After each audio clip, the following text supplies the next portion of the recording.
وأحسن منك لم تر قط عيني وأجمل منك لم تلد النساء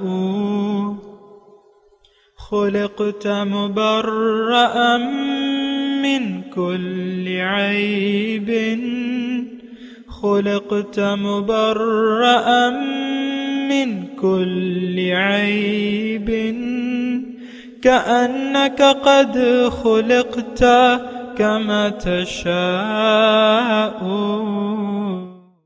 كتاب أنزلناه إليك مبارك ليدبروا آياته وليتذكر أولو الألباب۔ یہ کتاب برکت والی ہے جسے ہم نے آپ کی طرف نازل فرمایا ہے تاکہ دانش مند لوگ اس کی آیتوں میں غور و فکر کریں اور نصیحت حاصل کریں۔ اللہم صلی علی سیدنا محمد وعلی آل سیدنا محمد بعدد کل ذرۃ مئۃ الف الف مرۃ۔ سامعین و ناظرین کرام، السلام علیکم ورحمۃ اللہ وبرکاتہ۔ سامعین کرام، سورہ دخان آیت نمبر 38 سے 42 تک آج کا سبق ہے۔ آج کا موضوع، کیا ہم نے اسلام کو اپنی خواہشات کے تابع کر لیا ہے؟ اس کے ساتھ آج کے سبق کا آغاز کرتے ہیں۔ سب سے پہلے گزشتہ سبق کا اعادہ ہوگا۔ وَمَا خَلَقْنَا السَّمَاوَاتِ وَالْأَرْضَ وَمَا بَيْنَهُمَا لَاعِبِينَ، اور ہم نے آسمانوں اور زمین کو اور جو کچھ ان کے درمیان ہے اسے محض کھیلتے ہوئے نہیں بنایا۔ مَا خَلَقْنَاهُمَا إِلَّا بِالْحَقِّ وَلَكِنَّ أَكْثَرَهُمْ لَا يَعْلَمُونَ، ہم نے دونوں کو حق کے مقصد و حکمت کے ساتھ پیدا کیا ہے لیکن ان کے اکثر لوگ نہیں جانتے۔ سامعین کرام، سورہ دخان آیت نمبر 38، وما خلقنا السماوات والارض وما بینہما لاعبین، اور ہم نے نہیں پیدا کیا ہے آسمانوں اور زمین کو اور جو اس کے مابین ہیں کھیل کے طور پہ۔ ما خلقناہما الا بالحق، ہم نے نہیں پیدا کیا ان کو لیکن بامقصد، حق کے ساتھ، یعنی ایک مقصد کے ساتھ۔ ولیکن اکثرہم لا یعلمون، لیکن اکثر لوگ نہیں جانتے۔ سامعین کرام، زندگی بے مقصد ہے یا بامقصد؟ ہمارے خیال میں تو یہ زندگی،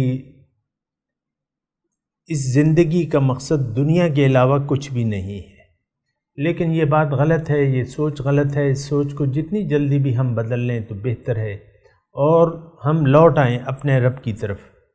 الم یأن للذین آمنوا ان تخشع قلوبہم لذکر اللہ، اللہ تعالیٰ نے مومنوں سے ارشاد فرمایا ہے کہ آیا مومنوں کے لیے وہ وقت نہیں آیا ہے کہ ان کے دل جھک جائیں اللہ کی یاد میں؟ وما نزل من الحق، اور جو اللہ تعالیٰ نے حق سے نازل کیا ہے۔ دیکھیں، اسلام کیا چیز ہے، دین اسلام کیا چیز ہے، اس کی ضرورت کیا ہے اور اس کی اہمیت کیا ہے، اس پہ تھوڑی سی بات کرتے ہیں سامعین کرام۔ اصل میں ہم عام طور پہ سب سے پہلے میں یہ بات ضرور کہوں گا کہ ہم لوگ نہ اپنے مقصد حیات سے واقف ہیں اور نہ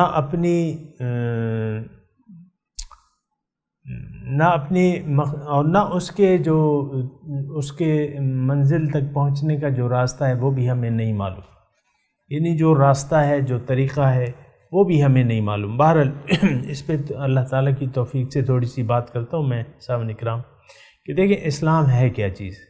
اصل میں تو یہی ہو رہا ہے نا کہ اسلام انسان کے پاس پیغمبر آتے ہیں اور وہ اللہ تعالیٰ کی ہدایت کو پیش کرتے ہیں۔ ہمارے پاس آئے ہیں حضور صلی اللہ علیہ وسلم اسلام کی دعوت سے، اور کلمہ توحید کی دعوت ہے کہ قولوا لا الہ الا اللہ تفلحوا، کہہ دو کہ لا الہ، اللہ کے سوا کوئی معبود نہیں ہے، تم کامیاب ہو جاؤ گے۔ انسان ایک مقصد کے لیے اللہ تعالیٰ نے اس کو دنیا میں بھجوایا ہے، یعنی روح کو ایک مقصد کے لیے جسم دیا ہے۔ اسلام کیا ہے؟ یعنی میں آج کے موضوعات کا آپ سے تذکرہ کر رہا ہوں کہ آج ہم اللہ کی توفیق سے کس بات پر بات کریں گے۔ اسلام پہ بات ہوگی سامعین کرام آج کے درس میں کہ اسلام ہے کیا چیز، اسلام کی ضرورت کیا ہے اور یہ ہمیں کہاں لے جاتا ہے، بس اس پہ بات کریں گے۔ تو دیکھیں، اس اسلام کا تعلق براہ راست ہمارے مقصد حیات سے ہے، اور ہم جانتے ہیں کہ اللہ کے سوا کوئی معبود نہیں ہے، اور ہم یہ بھی جانتے ہیں کہ اللہ کے یعنی محمد صلی اللہ علیہ وسلم اللہ تعالیٰ کے رسول ہیں۔ تو سامعین اکرام، بہرحال یہ بات ہے اور اس کو ذرا آپ نے دیکھنا ہے، سوچنا ہے کہ ہم کیا کر رہے ہیں اور کیا کرنا ہے۔ سامعین اکرام، اسلام ہمیں بتاتا ہے، اسلام اگر میں تھوڑی سی اور مزید وضاحت کر دوں تو اس میں وضاحت یہ ہے کہ دیکھیں، اسلام ہے اور پھر قرآن ہے، اور قرآن کیا ہے؟ قرآن ہمیں اسلام بتاتا ہے کہ اسلام کیا ہے، اسلام کا مقصد کیا ہے اور اس کی ضرورت کیا ہے۔ دیکھیں، میں نے آپ کو پہلے بھی بتایا ہے کہ انسان جب پیدا ہوتا ہے سامنے کرام تو یہ اندھیرے میں ہوتا ہے، اس کی منزل ہے اللہ۔ کیا منزل ہے؟ اللہ۔ وَإِنَّ إِلَىٰ رَبِّكَ الْمُنْتَهَىٰ، ہمارا مقصود اللہ ہے، اللہ ذات ہے، ذات کا تقرب، ذات کی معرفت، ذات کا دیدار، ذات سے ملاقات۔ سبحان اللہ، کتنے عظیم الشان مقاصد ہیں جو ہمارے ہیں۔ بہرحال تو اب انسان اندھیرے میں ہے، اس کو نہ اپنی منزل کا پتہ ہے، نہ منزل تک پہنچنے کا راستہ معلوم ہے۔ اسلام آیا، قرآن آیا، اس نے ہمیں اپنی انسان کو اس کی منزل بھی بتائی اور اس تک پہنچنے کا راستہ بھی بتایا۔ اسلام اور قرآن۔ قرآن کیا ہے؟ قرآن ہمیں ایک تو اپنی منزل بتاتا ہے اور اس تک پہنچنے کا راستہ بتاتا ہے۔ بہرحال اسلام ایک اجتماعی لفظ ہے، ان الدین عند اللہ الاسلام۔ سوال یہاں یہ ہے سامعین کرام، ہم یہ سوال رکھتے ہیں کہ مقصود تک پہنچنے کا آسان ترین راستہ کیا ہے اور طریقہ کیا ہے، یعنی اللہ تک پہنچنے کا مختصر راستہ اور مختصر طریقہ کیا ہے۔ تو اس کا اگر میں جواب دوں، اور دے بھی چکا ہوں اور دیتا بھی رہوں گا سامعین کرام، کہ اللہ تعالیٰ نے انسان کو اپنے لیے پیدا کیا ہے۔ اب یہ تقرب، اللہ کا تقرب اور اس کی ملاقات اور اس کے دیدار کے ہم کس طریقے سے اہل ثابت ہو سکتے ہیں سامعین کرام، یہ ایک سوال ہے کہ ہم اللہ تعالیٰ کے دیدار، اس کی ملاقات اور اس کے قرب کے کیسے یعنی کس طریقے سے یہ منزل ہم حاصل کر سکتے ہیں۔ تو اللہ تعالیٰ نے انسان کے مقصد کی کامیابی کا ایک بہت آسان طریقہ ہمارے لیے بنا دیا ہے۔ وہ کیا ہے؟ وہ یہ ہے کہ اللہ تعالیٰ نے ہمیں پیدا فرمایا مطلب ہمیں جسم دیا اور ہمیں اختیار دیا، زندگی دی، پھر اس کو گزارنے کا اختیار دیا، پھر ہمیں ہماری جو منزل ہے، قرآن میں ہماری منزل بتائی، اور طریقہ کار جو ہے سامنے کا، میں خاص طور پہ زور دے کے یہ کہوں گا کہ طریقہ کار کیا ہے، اللہ تک پہنچنے کا مختصر طریقہ کیا ہے، اللہ کو راضی کرنے کا طریقہ کیا ہے، اللہ کے دیدار اور اس کی ملاقات کی صلاحیت ہم میں کیسے پیدا ہو سکتی ہے، یہ ایک سوال ہے سامنے کرام۔ میں اس کا جواب دے رہا ہوں آپ کو کہ اللہ تعالیٰ نے جو ہمیں پیدا کیا ہے تو بہت ایک آسان طریقہ ہمارے لیے بنا دیا ہے، وہ یہ ہے کہ ہم زندگی اللہ کی مرضی سے گزاریں۔ یعنی کیا مطلب؟ اس کا مطلب یہ ہے کہ اللہ تعالیٰ نے جو ہمیں اختیار دیا ہوا ہے زندگی گزارنے کا، ہم اس اختیار کو نہ استعمال کریں، اپنی مرضی سے زندگی نہ گزاریں، اپنی خواہشات سے زندگی نہ گزاریں، بلکہ اللہ کی خواہشات کے مطابق اپنی زندگی گزار دیں، اللہ تعالیٰ کے سامنے سر جھکا دیں، اللہ کو اپنی منزل بنا لیں اور اللہ کے سامنے سر جھکا دیں اور اللہ کے حکم کے مطابق زندگی گزاریں۔ قرآن ہمیں زندگی گزارنے کا وہ طریقہ بتاتا ہے جس کے ذریعے ہم اپنے مولا تک پہنچ سکتے ہیں۔ اسلام ایک دین ہے، ایک دین کا نام ہے۔ دین کہتے ہیں ایک طرز زندگی، طرز حیات، اور اگر اللہ کے حکم کے مطابق اگر ہم زندگی گزاریں، یعنی جیسے ان کی ہدایات ہیں اللہ تعالیٰ کی، تو ہم اپنی منزل میں کامیاب ہو جائیں گے۔ اس کے علاوہ کوئی اور طریقہ نہیں ہے۔ سامنے کام یہ بات اچھے طریقے سے نوٹ کر لیں، جس شخص نے زندگی اپنی مرضی سے گزاری وہ شخص ناکام ہو گیا۔ جس نے اپنے نفس کا تزکیہ کر لیا، اس کی صفائی کر لی، تو وہ کامیاب ہو گیا۔ جس نے اپنے نفس کو کھلا چھوڑ دیا، وقد خاب من دسہا، جس نے اپنے نفس کو آزاد چھوڑ دیا تو وہ تباہ ہو گیا۔ تو ایک بات جو ہے سامعین کرام، اگر آپ میری بات سن رہے ہیں اور غور سے سن رہے ہیں تو میں آپ کو یہ کہنا چاہتا ہوں کہ زندگی اللہ کی مرضی سے گزاریں، زندگی کو اللہ کے لیے وقف کر دیں، یعنی اللہ ہی آپ کی منزل ہونی چاہیے، اللہ ہی آپ کا مقصود، محبوب اور مطلوب ہونا چاہیے، اور زندگی اللہ کی مرضی سے گزاریں، کیونکہ سب سے یعنی ایک دین جو ہے، صرف ایک دین پہ اللہ تعالیٰ راضی ہے۔ دین کو میں نے آپ کو بتا دیا، بار بار دیکھیں میں آپ کو بتا رہا ہوں، نوٹ کر لیں کہ دین کیا ہے؟ طرز زندگی، زندگی گزارنے کا طریقہ۔ صرف ایک طرز زندگی پہ، ایک دین پہ اللہ تعالیٰ راضی ہے۔ اللہ تعالیٰ قرآن میں ارشاد فرماتے ہیں کہ ان الدین عند اللہ الاسلام، دین اللہ کے نزدیک صرف اسلام ہے۔ وَمَن يَبْتَغِ غَيْرَ الْإِسْلَامِ دِينًا، جس نے تلاش کیا دین کے، اسلام کے علاوہ کوئی اور دین، فَلَن يُقْبَلَ مِنْهُ، میں اس سے راضی نہیں ہوں گا، وَهُوَ فِي الْآخِرَةِ مِنَ الْخَاسِرِينَ، انجام اس کا نقصان ہوگا، انسان نقصان اٹھائے گا۔ تو دین اسلام جو ہے یہ ایک طرز زندگی ہے۔ دین اسلام وہ طریقہ ہے زندگی گزارنے کا جس پر عمل پیرا ہو کے آپ اپنی منزل تک پہنچ سکتے ہیں۔ دین ہمیں بتاتا ہے وہ راستہ جس پر چل کر ہم اللہ تعالیٰ تک پہنچ سکتے ہیں۔ دیکھیں ایک صراط مستقیم کی اصطلاح استعمال ہوتی ہے، اور یہ اصطلاح کافی عام ہے قرآن کے مضامین میں، وَأَنَّ هَذَا صِرَاطِي مُسْتَقِيمًا فَاتَّبِعُوهُ۔ دیکھیں صراط مستقیم کیا ہے؟ یہ اللہ تک پہنچنے کا ذریعہ ہے اور راستہ ہے، یہ اللہ کا راستہ ہے، اللہ کا یعنی اللہ تک پہنچنے کا ایک راستہ ہے۔ جب ہی ہم دعا مانگتے ہیں ہر نماز میں کہ اے اللہ تعالیٰ تو ہمیں اپنا سیدھا راستہ بتا دے، اہدنا صراط المستقیم، وہ راستہ جن پر تو نے یعنی راستہ ان لوگوں کا جن پر تو نے انعام کیا۔ ظاہر ہے جو اللہ تعالیٰ کے انعام یافتہ لوگ ہیں وہ اللہ ہی کے راستے پر چلے ہیں، تو انہی کا راستہ ہمیں چاہیے اور اسی کے لیے ہم دعا کرتے ہیں۔ تو اب میں تھوڑا سا اختصار اور اس تمام کلام کا خلاصہ بیان کرتا ہوں۔ اس اللہ تعالیٰ نے ہمیں دیکھیں دنیا میں بھجوایا ہے اور ہمیں اختیار دے دیا ہے کہ جس طرح چاہے مرضی گزار،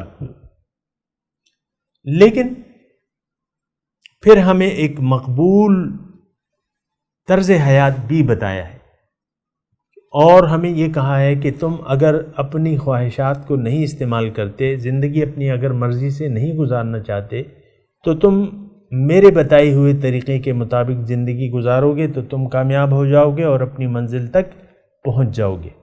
ان علینا للہدی، انسان کو سیدھا راستہ بتانا، اپنا راستہ بتانا اللہ تعالیٰ نے اپنے ذمے لے لیا ہے۔ للہدی، ہدایت کہ یہ زندگی کیسے گزارے گا، منزل تک کیسے پہنچے گا، یہ اللہ تعالیٰ نے اپنے ذمے لے لیا ہے۔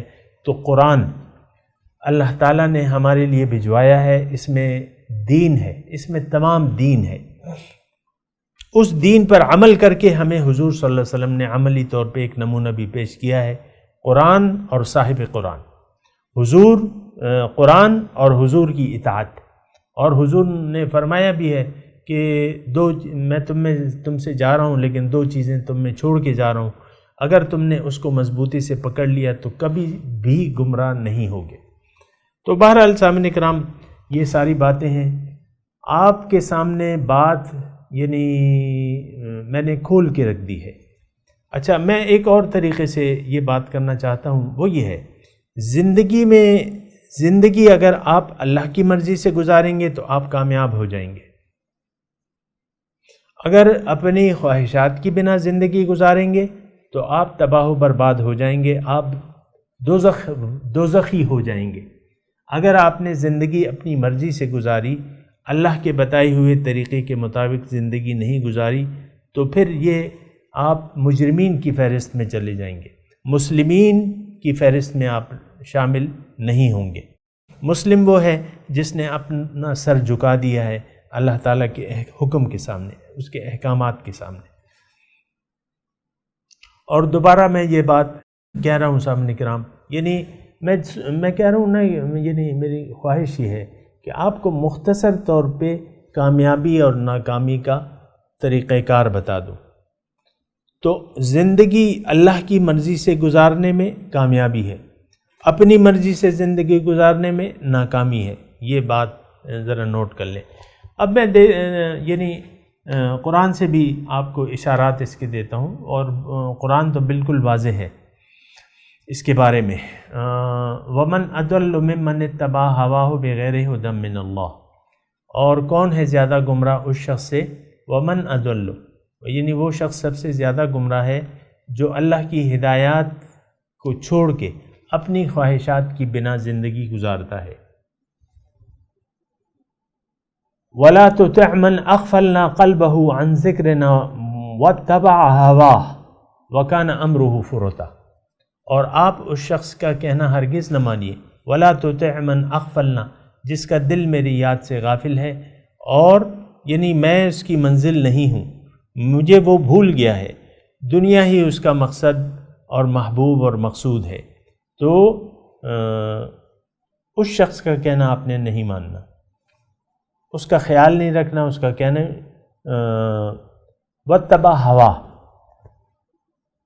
من اغفلنا قلبہ عن ذکرنا واتبع ہواہ، اور یہ اپنی خواہشات کی بنا زندگی گزار رہا ہے، واتبع ہواہ، یہ خواہشات نفس کی بنا زندگی گزارنا اس وقت ہی ممکن ہے سامعین کرام جب آپ کی منزل اللہ نہ ہو، جب آپ کا مقصود اللہ نہ ہو، جب آپ کا محبوب اللہ نہ ہو، اس وقت ہی آپ کا یہ چیز جو ہے یہ ممکن ہے۔ لیکن بات یہ ہے کہ ہماری منزل تو دنیا ہے، تو اللہ کی ہدایت کی ضرورت ہمیں نہیں ہے، یا آپ کو نہیں پڑے گی۔ دیکھیں عام طور پہ آپ دیکھیں قرآن کو تو ہم نے ترک کر دیا ہے، یعنی قرآن سے ہم غافل ہو گئے، قرآن کو ہم نے ترک کر دیا ہے۔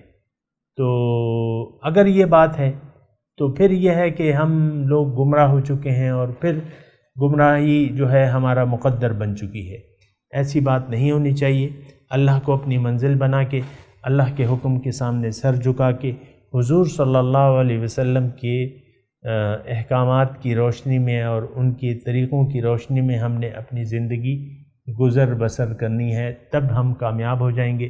یہ سامعین کرام میں نے مختصر طور پہ آپ کو بتا دیا ہے، اس میں یعنی کوئی اور میرا مقصد نہیں ہے اس تقریر کے، اور خیر خواہی میری منزل ہے۔ بہرحال آگے چلتے ہیں سامعین کرام کہ ان یوم الفصل میقاتہم اجمعین، اللہ تعالیٰ نے فرمایا ہے کہ فیصلے کا دن ان کے لیے مقرر ہے۔ میقات کہتے ہیں ایک خاص جگہ کو، میقات آپ کہتے ہیں نا حج کا جو میقات ہوتے ہیں، اور جہاں سے آپ احرام باندھتے ہیں تو وہ ایک میقات یعنی ایک جگہ۔ تو فیصلے کا دن جو ہے اللہ تعالیٰ فرما رہے ہیں کہ ٹھیک ہے اے انسانوں، جس طرح تم زندگی گزارتے ہو گزار لو، لیکن فیصلے کا ایک دن ہے۔ یعنی بات یہ ہے، یہاں تذکرہ فرما رہا ہے اللہ تعالیٰ فیصلے کے دن کا۔ اب فیصلے کا دن تو سامعین کرام، فیصلے کا دن وہ ہوتا ہے کہ جو نتیجہ ہوتا ہے، یعنی ہم انگلش میں اس کو ججمنٹ ڈے بھی کہتے ہیں، ریزلٹ ڈے بھی کہہ سکتے ہیں۔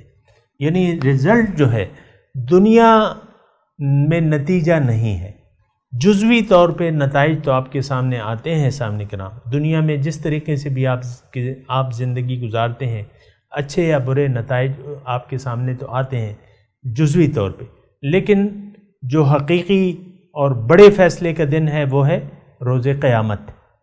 ان یوم الفصل کان میقاتا، وہ دوسری جگہ ہے، یہاں ہے ان یوم الفصل میقاتہم اجمعین، یعنی ہم سب پھر جائیں گے روز حشر، ہمیں اللہ تعالیٰ وہاں جمع کرے گا، دوبارہ زندگی عطا فرمائے گا، اور پھر وہاں فیصلہ ہوگا، اور ہر شخص جو ہے رب کے حضور حاضر ہوگا، اور اللہ تعالیٰ سب سے الگ الگ جو ہے حساب کتاب لے گا۔ تو بہرحال وہ حساب کتاب کا دن جو ہے وہ تو جن لوگوں نے یہاں تیاری کر لی، جن لوگوں نے یہاں خواہشات نفس کے مطابق زندگی نہیں گزاری، جن لوگوں نے یہاں دین اسلام کے مطابق اور حضور صلی اللہ علیہ وسلم کی اسوہ حسنہ کی پیروی کرتے ہوئے زندگی گزاری، بے شک وہ پھر فیصلے کا دن جو ہے وہ ان کے لیے گھبراہٹ کا دن نہیں ہوگا۔ لیکن جن لوگوں نے وَهُم مِّن فَزَعٍ يَوْمَئِذٍ آمِنُونَ کے الفاظ ہیں کہ یہ لوگ جو ہیں قیامت کے دن اس گھبراہٹ سے محفوظ ہوں گے، امن میں ہوں گے۔ لیکن بات یہ ہے سامعین کرام کہ مجھے لگ یوں رہا ہے کہ ہم میں سے اکثر لوگ جو ہیں اس دن گھبراہٹ کا شکار ہو جائیں گے۔ کیوں؟ کہ وہ اپنی مرضی سے زندگی گزار رہے ہیں۔ میرے یعنی ظاہر ہے کہ میرے خطاب جو ہے تمام امت مسلمہ سے ہے۔ دیکھیں ہم دو قسم کی زندگی گزار رہے ہیں، تھوڑا سا اس بات پہ غور کریں، دو قسم کی زندگی ہم گزار رہے ہیں۔ ایک یا تو ہم اپنی مرضی سے زندگی گزار رہے ہیں، اور یا ہم قرآن کے مطابق اور حضور صلی اللہ علیہ وسلم کے اسوہ حسنہ کے مطابق زندگی گزار رہے ہیں۔ عام طور پہ اگر میں دیکھتا ہوں اور آپ بھی دیکھ رہے ہیں کہ ہماری منزل دنیا بن چکی ہے، اللہ کی یاد سے ہمارے دل خالی ہیں، اللہ نہ ہماری منزل ہے، نہ ہمارے محبوب ہے، نہ ہمارا مقصود ہے۔ بالکل واضح طور پہ میں آپ کو بتا رہا ہوں۔ اب جو فیصلے کی گھڑی ہوگی اس دن ان لوگوں کو بڑی مشکل ہوگی، بہت، یعنی ایک ایسی مشکل میں ہم پھر پھنس جائیں گے جس سے چھٹکارے کی کوئی راستہ نہیں ہوگا۔ یوم لا یغنی مولا عن مولا شیئا، جس دن کوئی دوست کسی دوست کے کام نہیں آئے گا، کچھ بھی کام نہیں آئے گا، شیئا کچھ بھی۔ یہاں تو آپ لوگوں نے دوستیاں بنا رکھی ہیں، اور آپ دیکھ لیں یعنی مختلف قسم کی دوستیاں ہیں، لیکن ہر شخص نے اپنا کوئی نہ کوئی دوست بنا لیا ہے، کوئی ساتھی ہے، کوئی دوست ہے، کوئی کچھ ہے، لیکن وہاں یہ دوستیاں کام نہیں آئیں گی، وہاں سب ایک دوسرے کے دشمن ہوں گے اور بھاگیں گے۔ وَلَا هُمْ يُنصَرُونَ، اور نہ انہیں مدد ملے گی، کہیں سے بھی مدد ملے گی۔ إِلَّا مَنْ رَحِمَ اللَّهُ، مگر وہ جس پر اللہ تعالیٰ رحم کرے۔ اب رحم کس پر ہوگا اللہ تعالیٰ کا؟ مجرمین پر تو نہیں ہوگا، فاسقوں پہ تو نہیں ہوگا، ہاں جو مسلمین ہیں ان پہ اللہ تعالیٰ کا رحم ہوگا۔ یعنی اس دن کوئی آپ کے کام نہیں آئے گا۔ اللہ کی رحمت، اگر آپ نے اس کا اپنے آپ کو اللہ کے رحم کا مستحق بنا لیا ہے دنیا میں، تو پھر اللہ تعالیٰ کی رحمت آپ کے، یعنی آپ اللہ کے عرش کے سائے تلے ہوں گے، اگر نہیں تو پھر بات جو ہے مختلف ہوگی۔ سامعین کرام، انہ هو العزیز الرحیم، بے شک اللہ تعالیٰ فرما رہا ہے کہ اللہ کی ذات جو ہے غالب ہے اور الرحیم ہے۔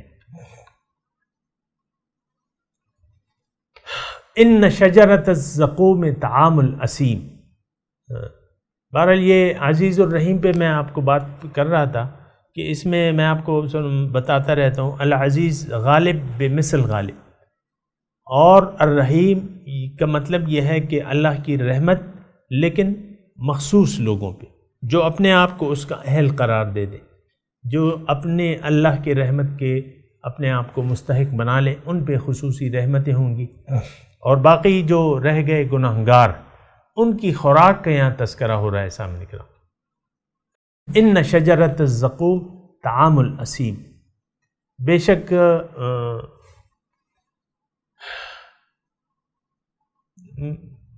میرا خیال ہے کہ میں تلاوت کرتا ہوں اور وقت کم ہے۔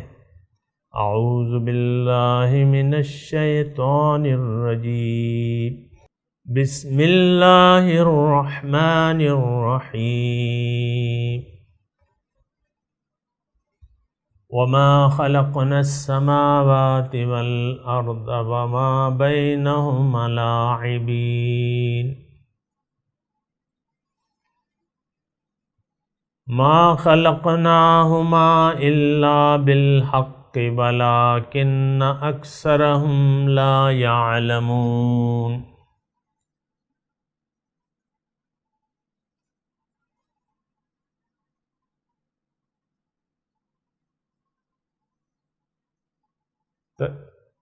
ان یوم الفصل میقاتہم اجمعین، یوم لا یغنی مولا عن مولا شیئا ولا هم ینصرون الا من رحم اللہ انہ هو العزیز الرحیم۔ اب ترجمہ سنا دیں۔ ما خلقنا السماوات والارض وما بینہما لاعبین، اللہ تعالیٰ فرما رہے ہیں کہ میں نے نہیں پیدا کیا آسمان اور زمین اور جو اس کے درمیان ہے کھیل کے طور پہ۔ ما خلقناہما الا بالحق، میں نے کائنات کو پیدا کیا ہے با مقصد، ولیکن اکثرہم لا یعلمون، لیکن اکثر لوگ نہیں جانتے۔ ان یوم الفصل میقاتہم اجمعین،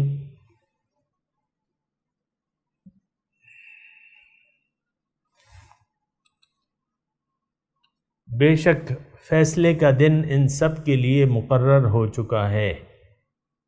یوم لا یغنی مولا عن مولا شیئا ولا هم ینصرون، جس دن کوئی دوست کسی دوست کے کچھ بھی کام نہیں آئے گا اور نہ انہیں مدد ملے گی۔ الا من رحم اللہ، مگر جس پر اللہ نے رحم کیا، انہ هو العزیز الرحیم، بے شک وہ زبردست رحم والا ہے۔ اب ان آیات کی تلاوت اور ترجمہ۔ وما خلقنا السماوات والأرض وما بينهما لاعبين، We did not create the heavens and the earth and what is between them to play. ما خلقناهما إلا بالحق ولكن أكثرهم لا يعلمون، We created them only for a specific purpose, but most of them do not know. إن يوم الفصل ميقاتهم أجمعين، The day of sorting out is the appointed time for them all. يوم لا يغني مولا عن مولا شيئا ولا هم ينصرون، The day when no friend will avail a friend in any way, and they will not be helped. إلا من رحم الله إنه هو العزيز الرحيم، Except for him upon whom God has mercy. He is the mighty, the merciful. سامعین اکرام، اس کے ساتھ ہی آج کے درس کا وقت اختتام کو پہنچا۔ اگلے درس میں انشاءاللہ ملاقات ہوگی۔ وآخر دعوانا ان الحمدللہ رب العالمین، والسلام علیکم ورحمۃ اللہ وبرکاتہ۔